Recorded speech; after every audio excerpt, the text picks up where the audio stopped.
नमस्कार भक्तांनो, भिवू नकोस मी तुझ्या पाठीशी आहे हे अभिवचन देणाऱ्या स्वामी समर्थांच्या लीला अगाध आहेत.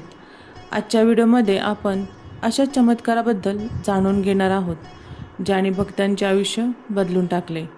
श्री स्वामी समर्थ.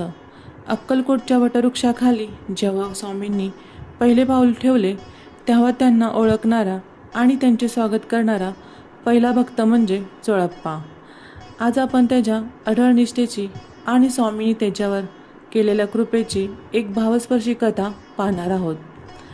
चोळप्पा हे आर्थिकदृष्ट्या खूप गरीब होते.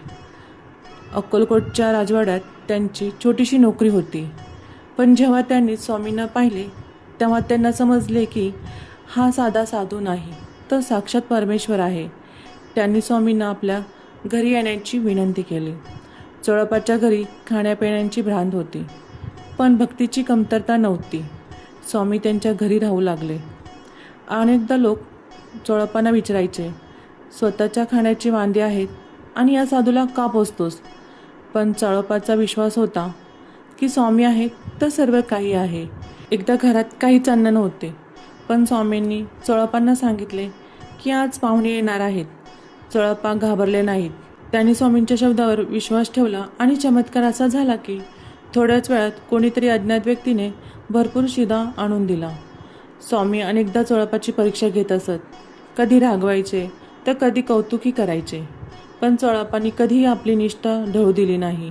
स्वामी म्हणायचे, माझा चोळप्पा जुना आहे.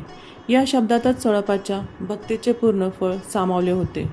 चोळप्पाची कथा आपल्याला शिकवते की देवाला श्रीमंत नको तो शुद्ध भाव हवा असतो. जर आपली भक्ती खरी असेल तर स्वामी स्वतः आपल्या घराची आणि आयुष्याची काळजी घेतात. तुम्हाला ही कथा कशी वाटली कमेंटमध्ये श्री स्वामी समर्थ लिहायला विसरू नका. आणि आपल्या लाडक्या चोळप्पासारखीच भक्ती विधिंगत करण्यासाठी चॅनेलला सबस्क्राईब करा. श्री स्वामी समर्थ.